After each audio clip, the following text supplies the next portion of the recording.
Hoje é terça-feira, dia 15 de março de 2022, são 13 horas e 35 minutos, 27 graus, em Franca, São Paulo.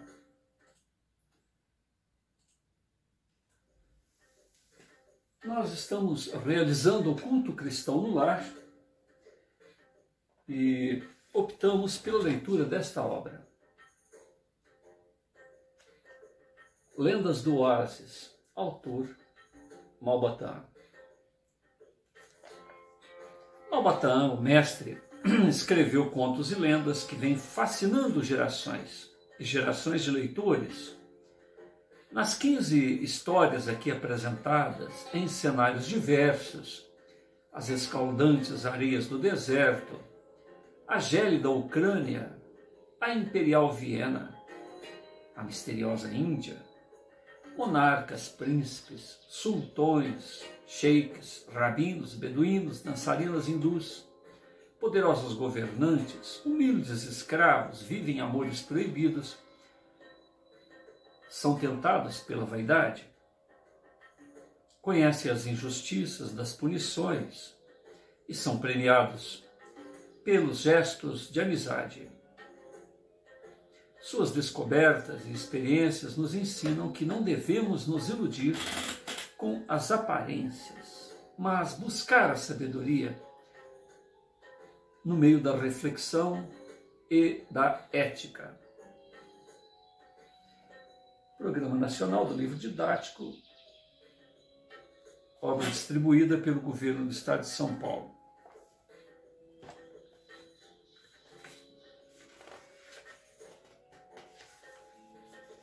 Nós estamos então à página 27, sob o título Maktub. Malba Tahan faz uma dedicatória no início da obra. Escuta, beduína, escuta. Quando abandonaste a minha tenda, tomei o cálamo, tomei do cálamo, e escrevi o teu nome na capa do meu Alcorão. Yasra. E todos os dias, no milênio ou no silêncio da prece, a saudade vem como tigre dos juncais, bramir no fundo do meu coração. Essa aleika, a minha promessa, ó beduína, não foi escrita na areia incerta do deserto. Por isso é que verás o teu nome repetido em quase todas as páginas deste livro. Só Alá sabe a verdade. Wassalam. Oásis de Alib, 7 da lua de Rebiá, 1904, Malba Tahan. Página 27 da obra Lendas do Oásis. Maktub, uma lenda árabe. Maktub estava escrito. Afirmam os historiadores que do túmulo de Sidi Yaqub, existente em Tlassen, data do século XI.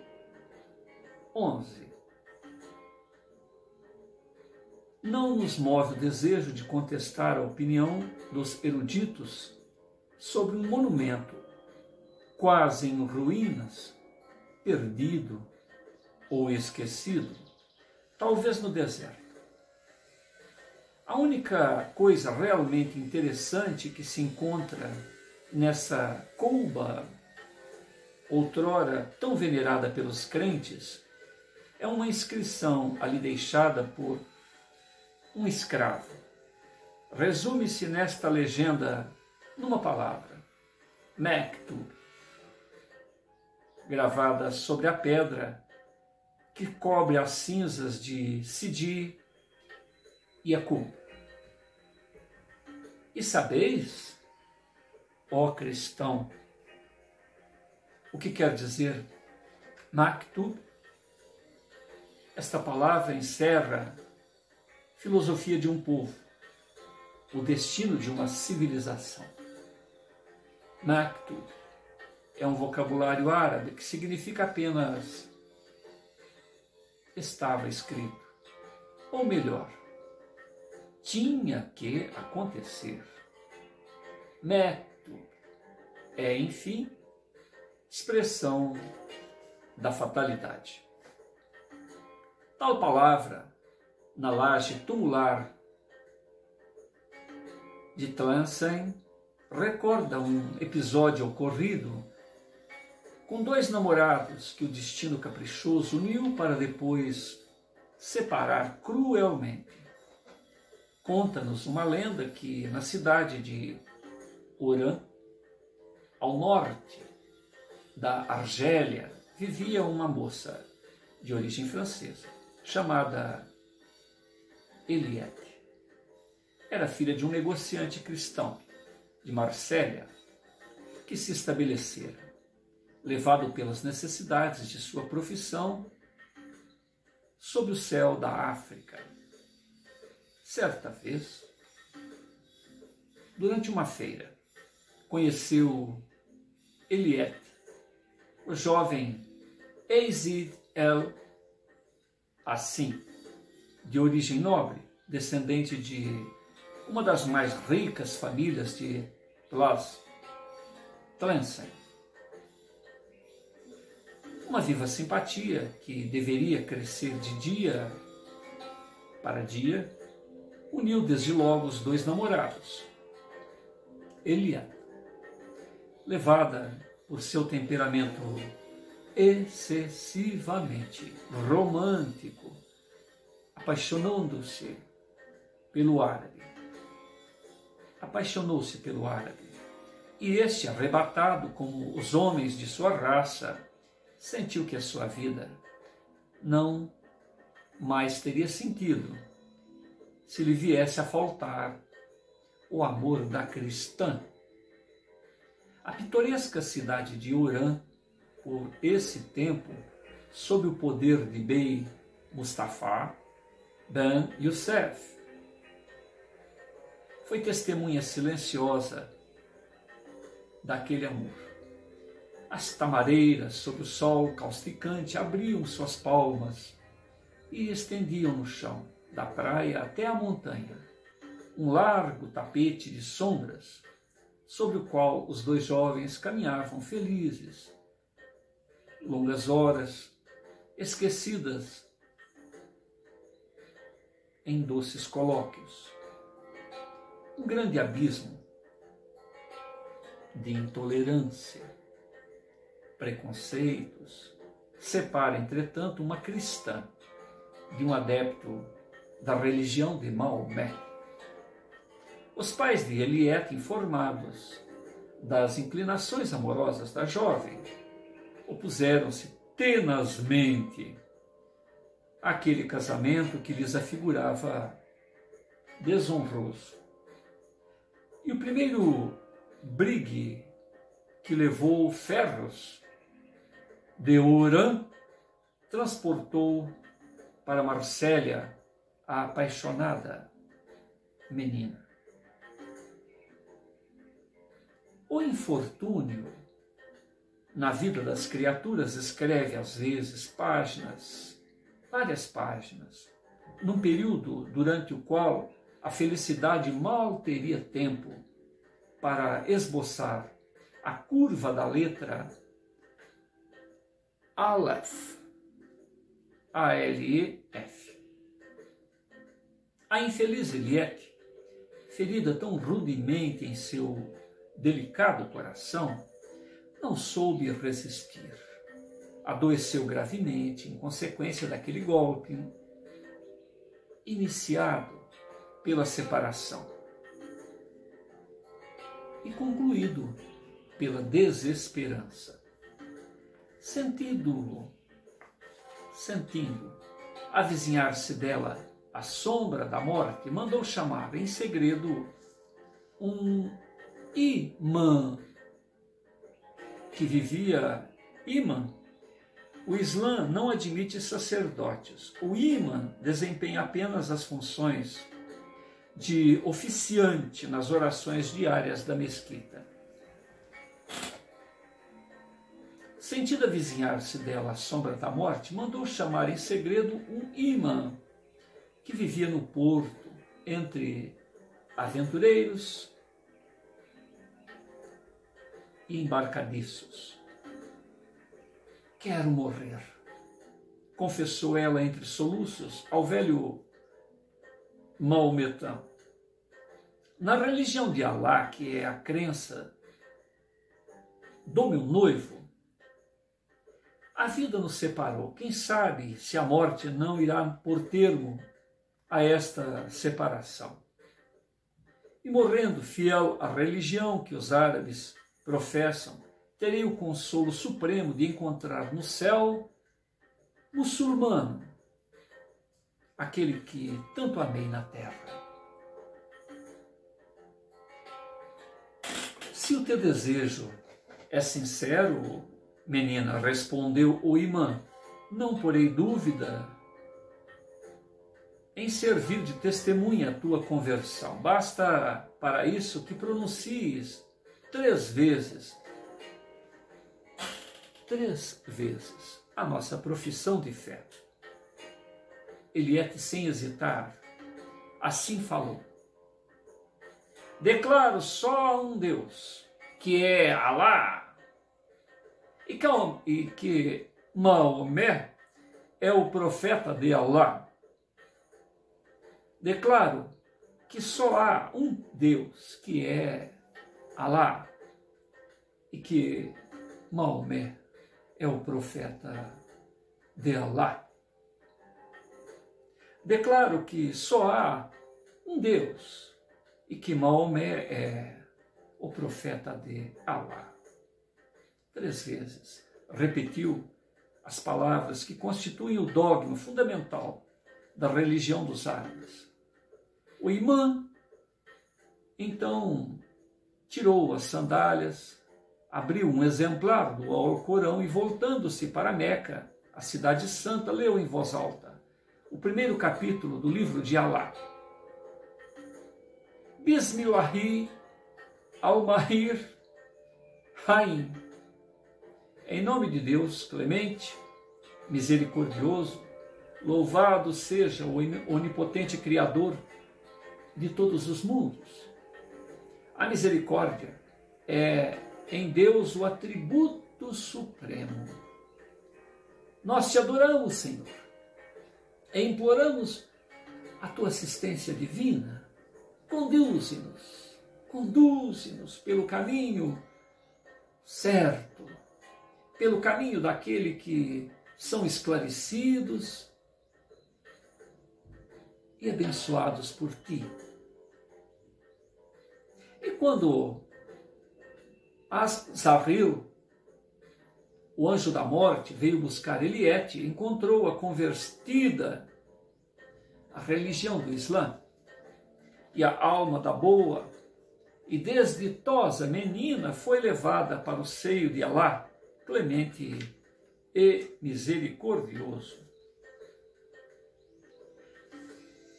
No mesmo dia em que Eliette expirava em Marsella, o sheik Yazid al-Hassim agonizava no fundo de sua tenda no oásis de Eudade, perto de Tlemcen. Junto ao leito do desventurado moço, aguardava-se apenas 2 pessoas, um escravo, que a dedicação extrema impedira de abandonar o sheik, e um frade, que ali fora ter, anuindo a um chamado. O sacerdote era um desses missionários que percorrem durante longos anos os desertos africanos em trabalho de catequese. A declaração do jovem muçulmano deixou, de certo modo, surpreso. Confessou o sheik que nutria o vivo desejo de morrer na paz da igreja, pois só assim poderia encontrar entre os bem-aventurados com a noiva, que era cristã. A salvação daquela alma iluminada pela fé no derradeiro momento comoveu o bom sacerdote. Fora Deus, na sua infinita misericórdia, que o conduzira àquela tenda. Cumpria, pois, a ele salvar dos tormentos do inferno o jovem arrependido. E o padre, depois de ouvir a confissão do sheik, e tendo se certificado da sincera ou da sinceridade de sua resolução, deu-lhe absolvição plenária, balizando-o ou batizando-o, segundo manda a Santa Igreja Católica, e fê-lo ainda receber na hóstia, em comunhão, o corpo divino de Jesus, nosso Senhor. Assim o rico sheik Aziz assim, príncipe de Tlemcen, que em vida rezara nas mesquitas e erguera preces a Alá, o onipotente, cerrou os olhos para os desenganos do mundo, como um bom cristão. Maktub. Estava escrito: a fatalidade é cega, a fatalidade é inexorável. Estava escrito que os dois namorados de Urã nunca mais teria termo a cruel separação, e nem mesmo com a morte veriam realizado o seu sonho de amor. E isso aconteceu. Ela morreu muçulmana. Ele, também por amor, morreu cristão. Maktub, Malbataha.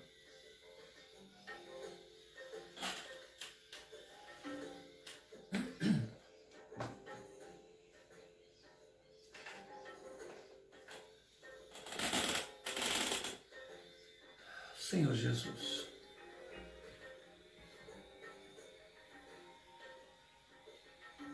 Mestre incondicional de nossas vidas, em meio a essas surpreendentes criações do professor Júlio César, aqui estamos a refletir sobre as inconsequências humanas que olvidam a essência do existir. Criamos, por conveniências imediatistas, interesses imediatistas, divisões, até mesmo em relação ao Pai Celeste. Porque se o amor desses dois jovens foi separado por interesses,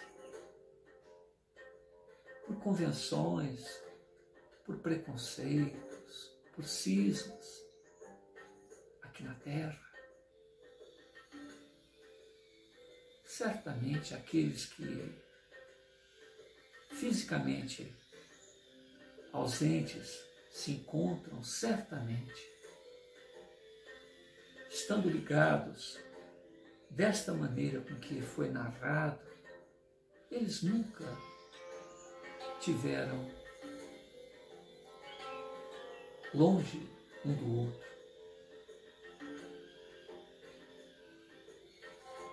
O amor é esta força divina que nos liga de um extremo ao outro de uma galáxia.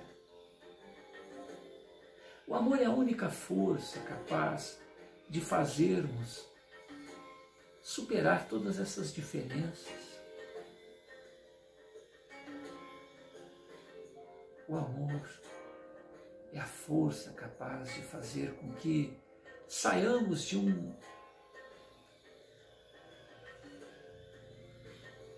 estado qualquer e evolucionemos rumo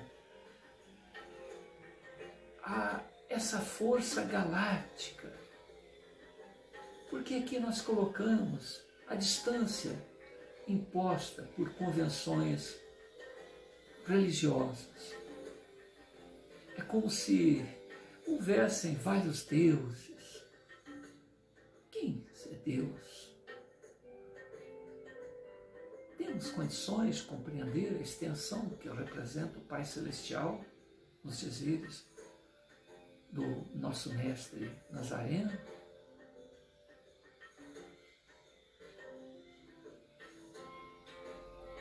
Nós estamos presos às convenções de um grupo religioso.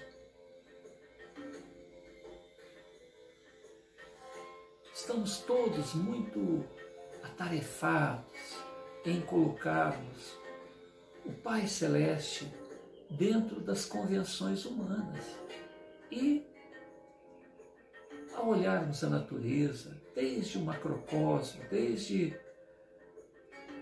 os brilhos que nos chamam a atenção toda a noite das estrelas, a olhos vistos, a olhos nus,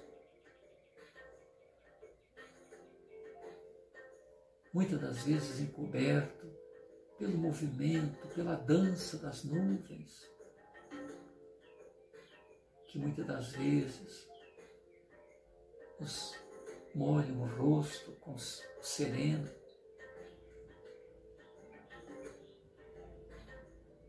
Com os ventos que causam bailado desta pintura cósmica em desenhos itinerantes e metamorfoseados ao sabor da imaginação de quem os olha. Junta-se o matiz de toda a natureza que nos cerca. O som dos pássaros, o coachar dos batraques.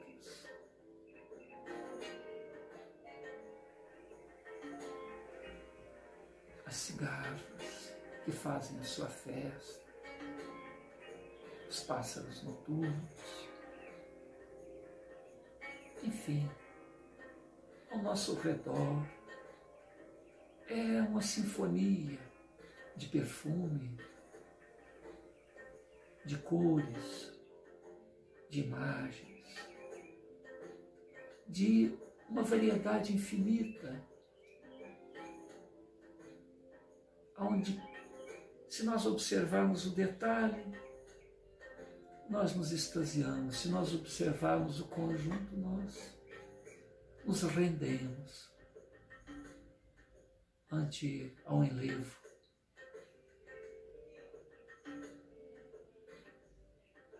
Para aqueles que conseguem ver, além do chão da terra, centenas de milhares, bilhões de decalhões de galáxias, de sistemas, de ilhas estelares e de multiversos. Quanto nos apequena e quanto nos torna imbecis queremos nominar o inominável, limitar o ilimitado,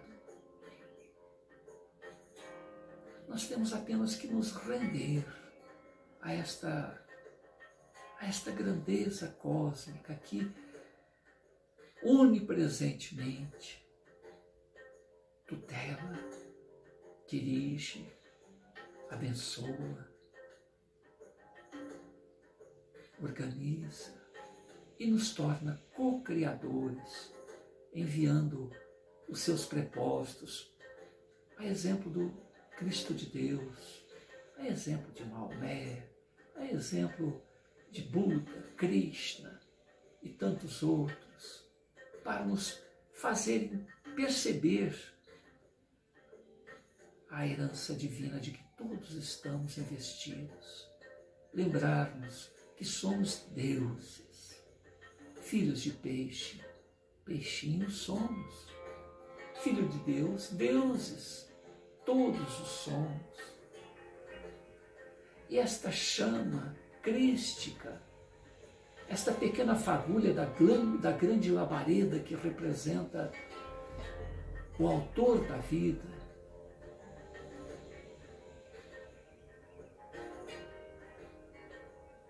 na ínfima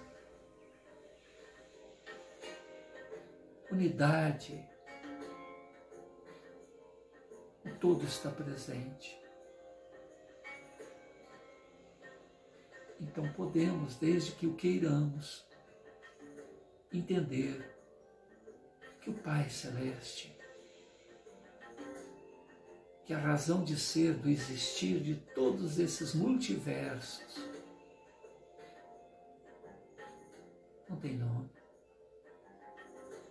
Ele está em cada um de nós e em todo lugar.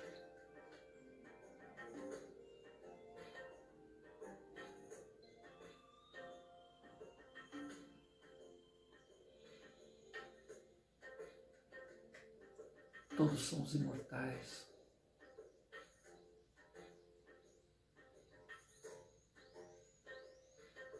E esta herança é irrecusável.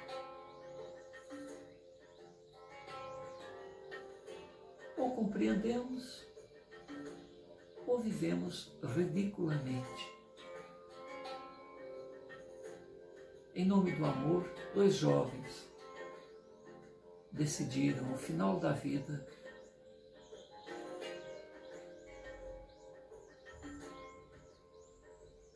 se colocar em função do outro, para que pelo menos no plano do mais além pudessem estar juntos, já que isto lhe foi recusado pelas convenções humanas. Nunca estiveram separados. É uma parábola, é uma metáfora que representa o quanto nós que mal sabemos a respeito de nós mesmos, somos ambicionados a dizer a outrem o que deve fazer de sua vida. Temos que ser espectadores de toda essa ambiência, de todas essas vidas que pululam ao nosso redor, tirar de cada um aquilo que acrescente e que nos permita seguir adiante. E desta forma, permitir ao outro que também siga adiante. Se somos imortais, se somos fagulhas da grande fogueira, que é o próprio autor da vida, que nos convida a fazer o que ele fez,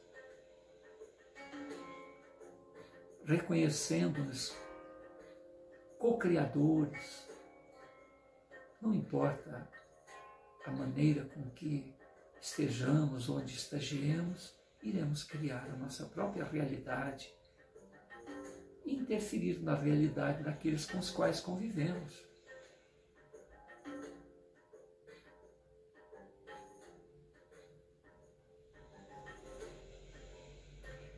Diante disto, diante desta compreensão,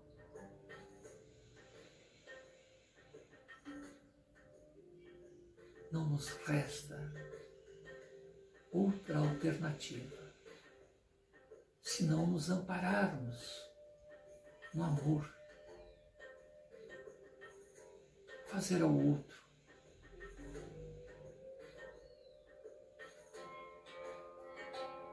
o que julgamos poderia, deveria ou gostaríamos que nos fosse feito. Amar incondicionalmente, permitir ao outro errar.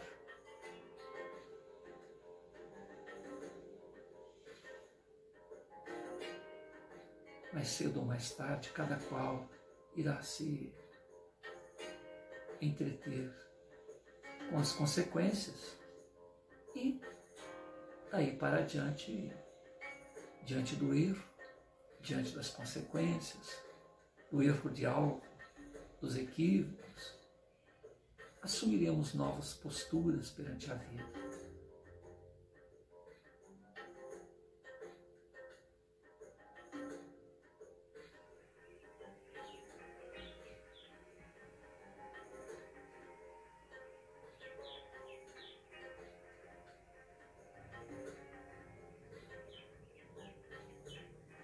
Que nossas vidas sejam sempre voltadas a essa ciência do amar. No amor encontramos novas forças, no amor encontramos as respostas não articuladas ao raciocínio.